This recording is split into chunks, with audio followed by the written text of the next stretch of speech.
นี้เป็นโคขามน้ำอยู่บ้านผู้ทองตัวนี้นะเส้นทางตัวนี้ออกจากผู้ทองไปหาผู้เครือเนาะที่ว่าขี้ฝุ่นลายขนาดเลย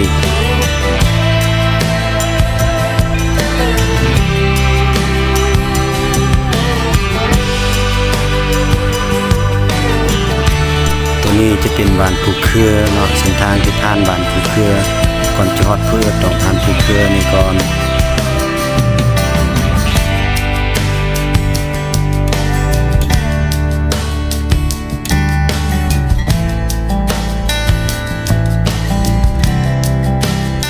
หลังจากนั้นก็จะเข้าบ้านผู้เอิดเนาะตัวนี้เป็นเส้นทางที่ผ่านบ้านผู้เอิดผ่านกลางบ้านไปจะไปหาบ้านผู้อมเนาะตัวนี้เนาะ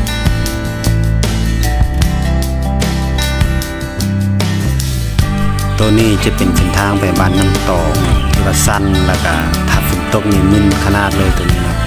แต่ตอนนี้นี่ไปสบายดีแล้วขณะนี้เราก็มาถึงบ้านน้ำตองที่ห้อยแล้วเดี๋ยวนี้กำลังก้าวเข้าไปหาโรงเรียนประถมสมบูรณ์ของบ้านน้ำตองเนาะอันนี้ก็จะเป็นทางไปโรงเรียนของโรงเรียนน้ำตอง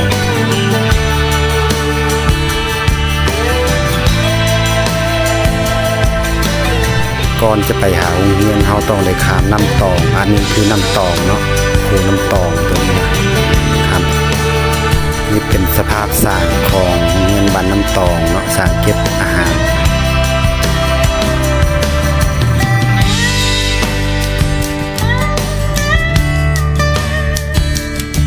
ฝั่งนี้จะเป็น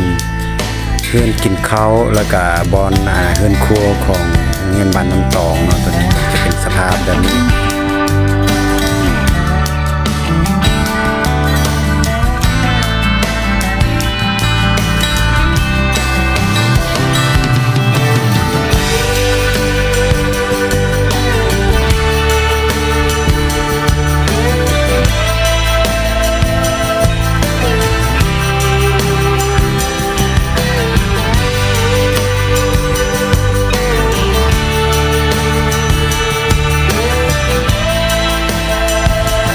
นี่แม่นห้องกินข้าวของโรงเรียนบ้านน้ำตองเนาะเป็นสภาพแบบนี้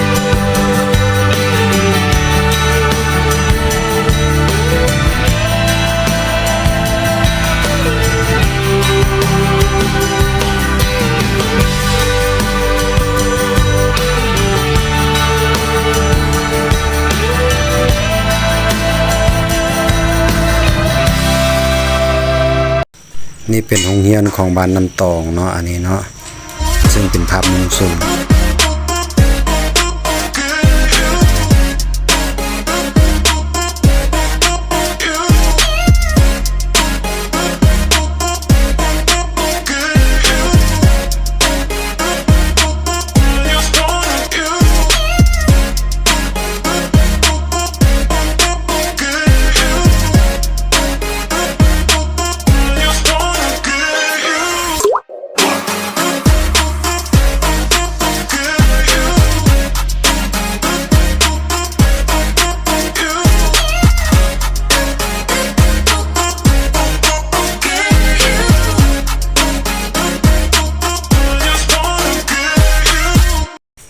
โรงเรียนน้ำตองเป็นโรงเรียนมี2หลังเนาะถือว่ามี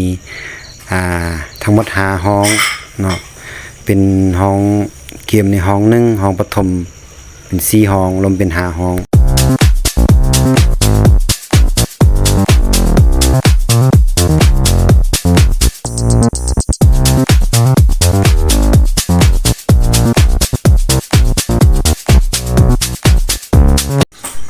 ซึ่งว่าโรงเรียนประถมน้ำตองนี่จะอยู่ห่างจากบ้านของโรงเรียนประถมของเฮานี่ไกลเติบเนาะซึ่งได้ข้ามน้ำตองแต่ละปีนี้นักเรียนต้องได้ข้ามน้ำตองที่เห็นนี่ผ่านจากทุ่งนาตัวนั้นเนาะ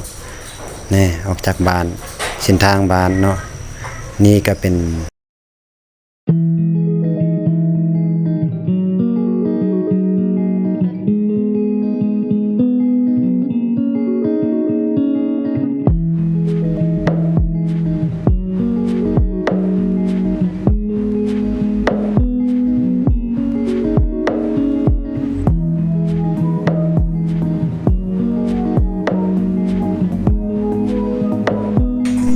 ส้นทางตัวที่เห็นนี้แม่นเส้นทางออกแต่เมืองมาหาบ้านน้ำตอกเนาะจะเป็นเส้นทางคดเลี้ยวหลายเติบเนาะแล้วก็ถือว่ายามฝนนี่มายากหลายยามฝนเนาะตอนฤดูฝนนะ